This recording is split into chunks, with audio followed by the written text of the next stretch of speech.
আবারও স্বাগত ২১শে বিজনেস, সঙ্গে আছি হিরোজমান।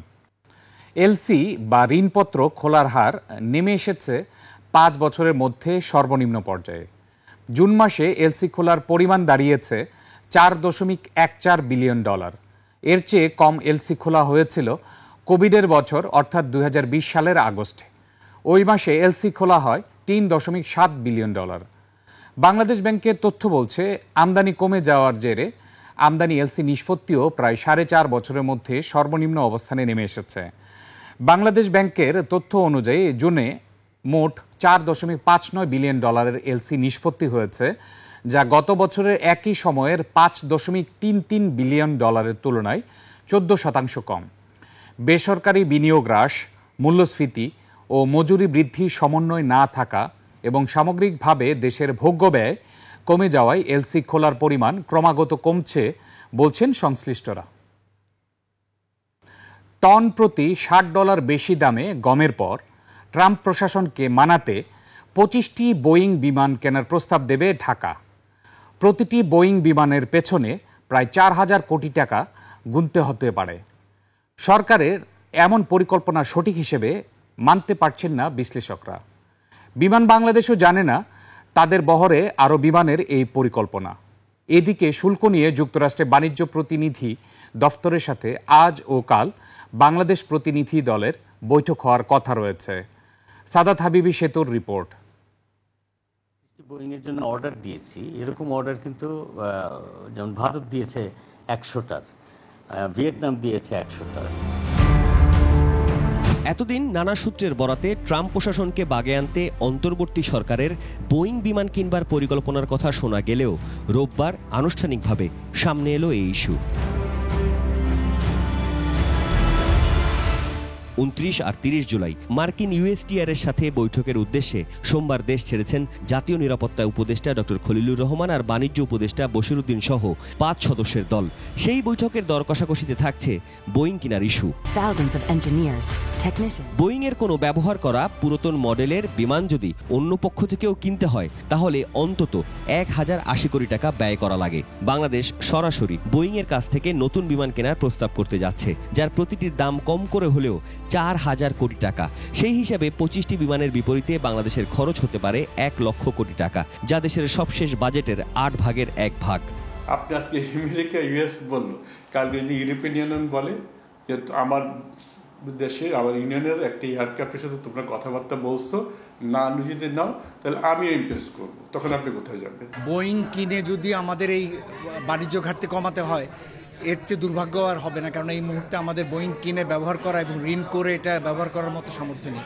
ইতিমধ্যে যে চুক্তিগুলো হয়েছে সেগুলোর জন্য বাড়তি মূল্যে হচ্ছে এবং সেটার জন্য বৈদেশিক মুদ্রার বাড়তি ব্যবহার হচ্ছে, সেটাও আসলে যৌক্তিক না।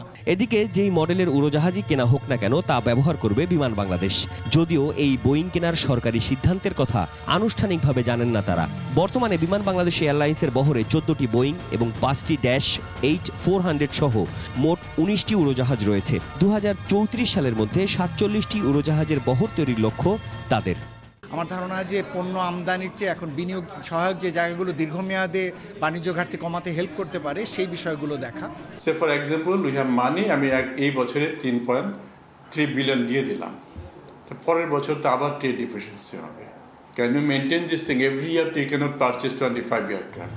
বাংলাদেশ আর মার্কিন যুক্তরাষ্ট্রের যে বাণিজ্য ঘাটতি, তার পরিমাণ $6 বিলিয়ন আশেপাশে। ঘাটতি কমাতে ঘোষণা অনুসারে গত সপ্তাহে অন্তর্বর্তী সরকার যুক্তরাষ্ট্র থেকে 2.2 লাখ টন গম আমদানির অনুমোদন দিয়েছে।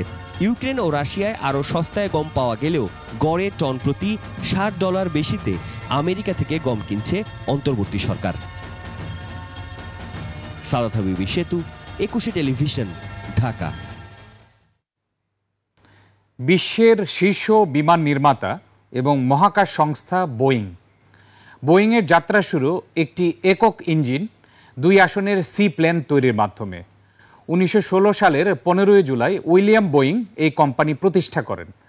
প্রতিষ্ঠার পর থেকে বোয়িং সামরিক বিমান, যাত্রীবাহী বিমান, ক্ষেপণাস্ত্র, স্যাটেলাইট সহ বিভিন্ন ধরনের উড়োজাহাজ তৈরি করেছে।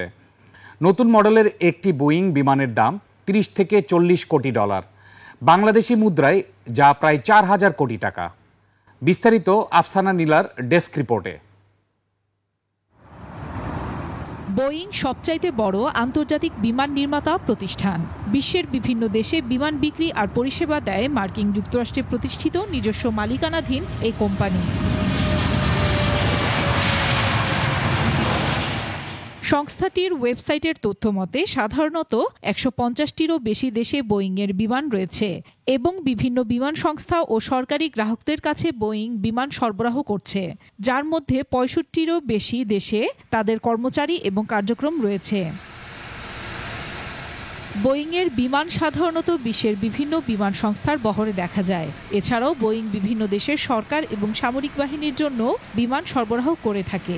বোয়িংয়ের কার্যক্রম শুধুমাত্র বিমান বিক্রি এবং পরিষেবা প্রদানের মধ্যে সীমাবদ্ধ নয়, তারা মহাকাশ এবং প্রতিরক্ষা খাতেও কাজ করে। নাসার ইন্টারন্যাশনাল স্পেস স্টেশনের প্রধান কন্ট্রাক্টর হিসেবেও বোয়িং কাজ করছে। বোয়িং 7টি আলাদা বাণিজ্যিক বিমান তৈরি করে। বোয়িং 737-700 বিমানের ওপর ভিত্তি করে ব্যবসায়িক জেট তৈরি করে এবং বাজারজাত করে। সেই সাথে 747, 777 এবং 787 বিমানের ভিআইপি সংস্করণ। এছাড়া আছে যুদ্ধ বিমান, বোমারু বিমান, পরিবহন, হেলিকপ্টার এবং ক্ষেপণাস্ত্রের নকশা, উৎপাদন এবং সহায়তার উপর কেন্দ্রীভূত করার নানান যন্ত্র। সবচেয়ে জনপ্রিয় বাণিজ্যিক বিমান নতুন বোয়িং 777-এর দাম ৩৩০ থেকে ৪২০ মিলিয়ন মার্কিন ডলার বা প্রায় ৪,০০০ কোটি টাকা, আর পুরনো বা ব্যবহৃত বোয়িং 777-এর দাম পড়বে ৯০ মিলিয়ন ডলার বা ১১০০ কোটি টাকার মতো। বিখ্যাত এই বিমান নির্মাতা প্রতিষ্ঠানের যাত্রা শুরু হয় ১৯১৬ সালে উইলিয়াম ই বোয়িংয়ের মাধ্যমে। শুরুতে এটি প্যাসিফিক অ্যারো প্রোডাক্টস কোম্পানি নামে পরিচিত ছিল, পরে বোয়িং এয়ারপ্লেন কোম্পানি এবং সবশেষে বোয়িং কোম্পানি হিসেবে পরিচিত হয়।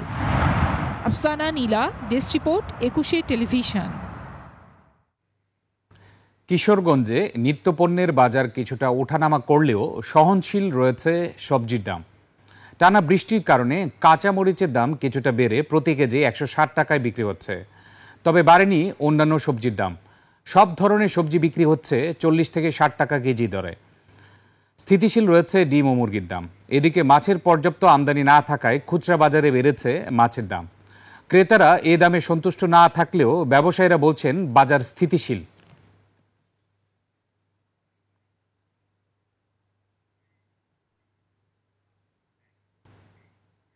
দর্শক, নিচ্ছে একটা ছোট্ট বিরতি। বিরতির পর দেশের আর্থিক খাত ও অর্থনৈতিক পরিস্থিতি নিয়ে আমরা কথা বলবো বাংলাদেশ ফাইন্যান্স পিএলসির ব্যবস্থাপনা পরিচালক ও প্রধান নির্বাহী মোহাম্মদ কায়সার হামিদের সঙ্গে। ততক্ষণ আমাদের সঙ্গেই থাকুন।